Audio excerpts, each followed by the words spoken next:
तो हेलो यार, कैसे हो आप सभी। I hope your all might be doing fine. तो यार आज हम स्टार्ट करने वाले हैं क्लास 11th बायोलॉजी का सेकेंड चैप्टर जो है बायोलॉजिकल क्लासिफिकेशन। मेरा नाम है यार सार्थक महापात्र और आप देख रहे हैं बायोलॉजी एट फुल फोकस। तो यार चलो शुरू करते हैं आज का चैप्टर।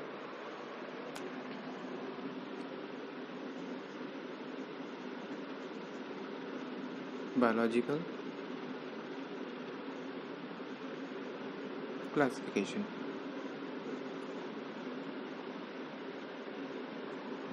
तो देखो यार, ये चैप्टर अभी इतना बड़ा नहीं है, छोटा है। बस थोड़े से टर्म्स हैं बीच बीच में। और यार देखो, आज के लेक्चर में थोड़ा सा बस इंट्रोडक्शन ही दूंगा मैं। और नेक्स्ट लेक्चर से हम किंगडम वाइज स्टार्ट करेंगे। जैसे नेक्स्ट लेक्चर में हम मोनेरा स्टार्ट कर देंगे। आज बस यार हम पढ़ेंगे कौन कौन से साइंटिस्ट ने क्या क्या थियोरीज दी, कौन कब दी, क्यों दी, उनके कॉन्स क्या है, उनके प्रोज क्या थे। ठीक है यार, तो चलो स्टार्ट करते हैं। तो यार जब क्लासिफिकेशन की बात आती है तो सबसे पहला जो नाम लिया जाता है वो एरिस्टोटल का होता है। ठीक है, he was the first to classify organisms. उन्होंने क्या किया ना, ऑर्गेनिजम्स को बहुत इजी कैटेगरीज में क्लासीफाई किया। जैसे उन्होंने प्लांट्स को 3 किंगडम, हर्ब्स, श्रब्स और ट्रीज में क्लासीफाई कर दिया। और एनिमल्स को red blooded and non red blooded में क्लासीफाई कर दिया। तो यार पहले वो लिख लेते हैं। Aristotle was the first to classify organisms.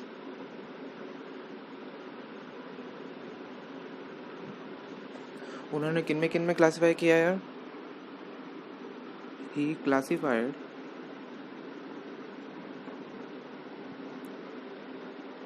plants into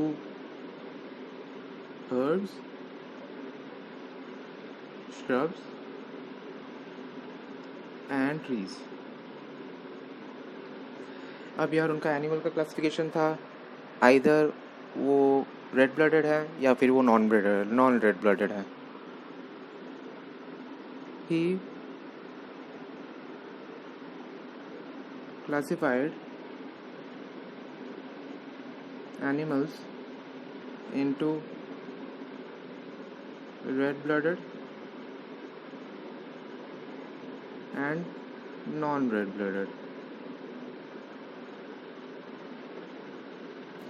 तो देखो यार, बहुत सिंपल क्लासिफिकेशन है, इतना कॉम्प्लेक्स कुछ है नहीं इस क्लासिफिकेशन में। हाँ वैसे कॉन्स तो बहुत सारे हैं इसके, आगे पढ़ेंगे।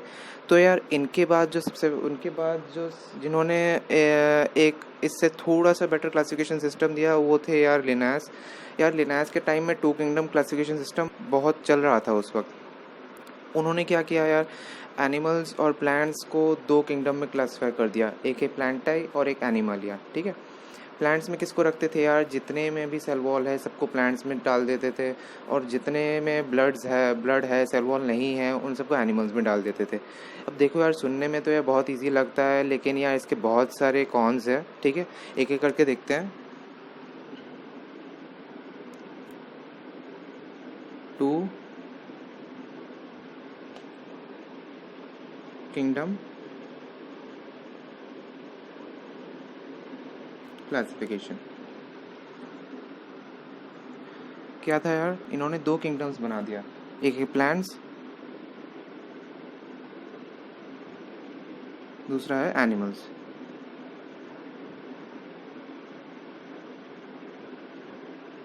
प्लांट्स में किन किन को रखते थे यार, प्लांट्स में रखते थे जिनके पास सेल वॉल होता है।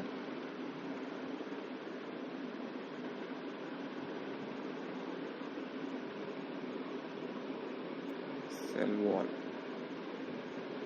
और यार एनिमल्स में किन किन को रखते थे जिनमें सेल वॉल नहीं होता है।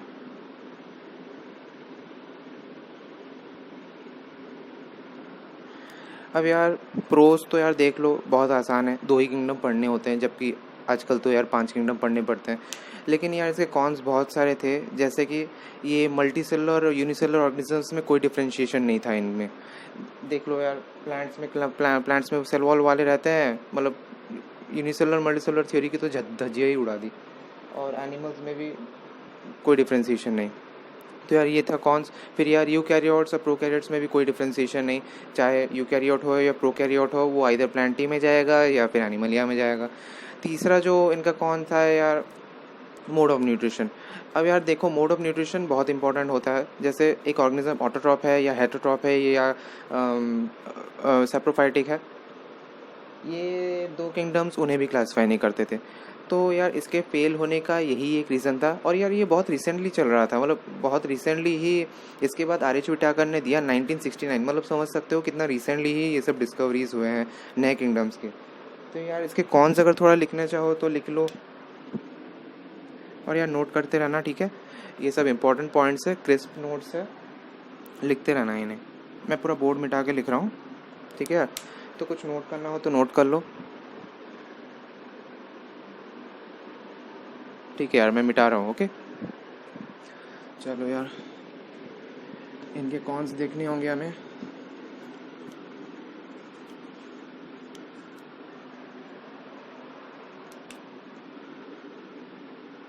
Cons of two kingdom classification. पहली बात तो यूनिसेलुलर और मल्टीसेलुलर में कोई डिफ्रेंशिएशन नहीं था। No differentiation between unicellular and multicellular organisms. दूसरा, एक ऑर्गेनिज्म प्रोकैरियोट है या यूकैरियोट है, उससे भी कोई फर्क नहीं था। No differentiation between prokaryotes and eukaryotes.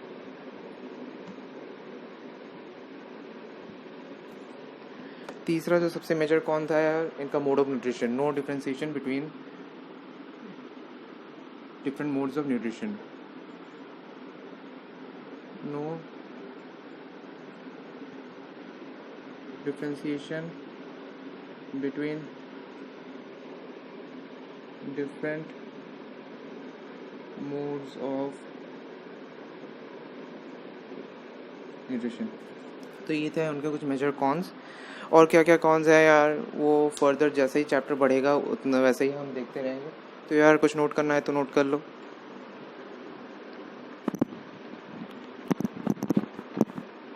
Okay, तो मैं मिटा रहा हूँ।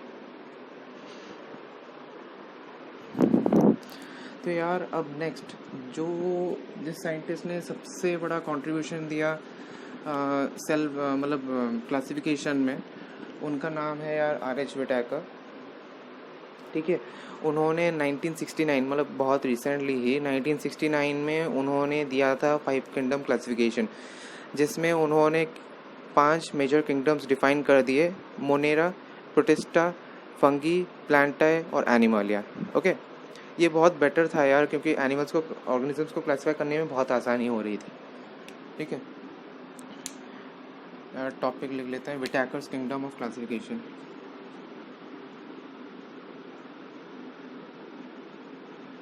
विटाकर्स क्लासिफिकेशन क्या था ना यार, 5 किंगडम क्लासिफिकेशन। और यार ये कब दिया गया था, 1969 में। यार डेट याद रख लेना, ठीक है। चलो यार, अब उन्होंने क्या क्या किंगडम्स दिया था: Monera, protista, fungi, प्लांटाई, Animalia. Kingdoms क्या क्या थे: मोनेरा, प्रोटिस्टा, फंगी,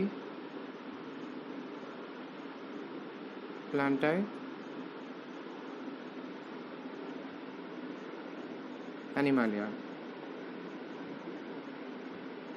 ये बेसिक क्राइटेरिया, ये बेसिक किंगडम्स थे जिसको उन्होंने डिस्क्राइब किया था। अब यार आप पूछोगे कि क्राइटेरिया क्या थे उनके इनको ऐसे किंगडम्स में डिवाइड करने के। तो यार उनके कुछ मेजर क्राइटेरियाज थे, जैसे सेल स्ट्रक्चर, जैसे ऑर्गेनिज्म के cell structure, thallus organisation, mode of nutrition, mode of reproduction और फाइलोजेनी। ये 5 मेन क्राइटेरिया थे जिस पे उन्होंने ये किंगडम्स को डिवाइड किया। ठीक है, ये वो भी लिख लेते हैं, यहाँ पे लिख लेता हूँ।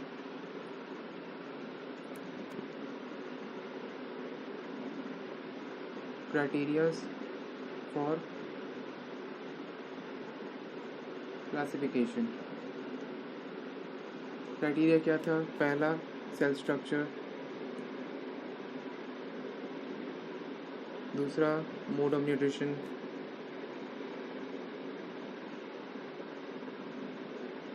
तीसरा यार थैलस ऑर्गेनाइजेशन,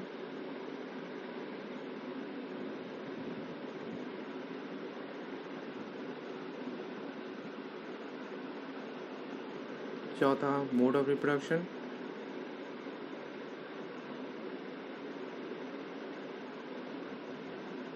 और पांचवा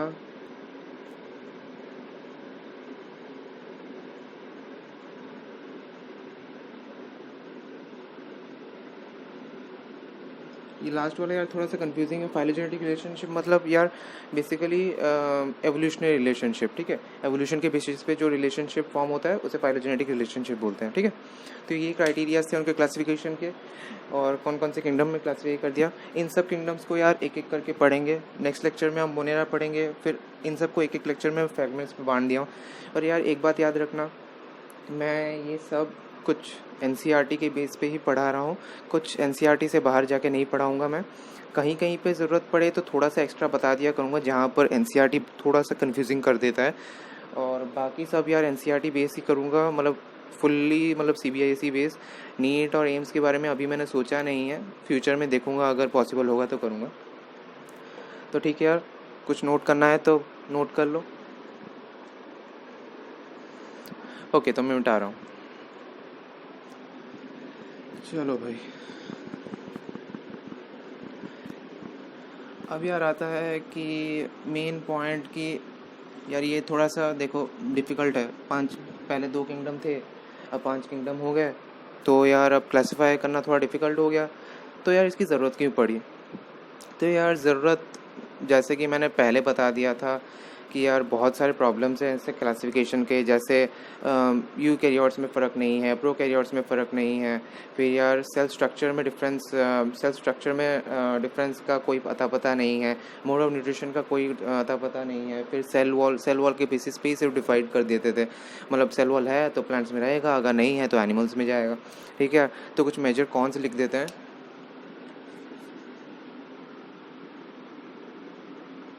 Major cons of earlier classification। ठीक है, तो सबसे पहले मेजर कॉन कि इनके सेल वॉल के बेसिस पे सबको, जैसे जो ऑर्गेनिज्म इवन फंगी को भी प्लांटाई के अंदर रख देते थे। क्यों? क्योंकि उनमें सेल वॉल था, जबकि यार सेल वॉल देखो कितना डिफरेंट है। फंगी के सेल वॉल में चिटिन होता है, जबकि प्लांट्स के सेल वॉल में सेलुलोज होता है। ठीक है, उसके सेल वॉल के बेसिस पे ऐसे रख देते थे, मोड ऑफ न्यूट्रिशन डिफाइन नहीं करते थे। तो यार पहले लिखते हैं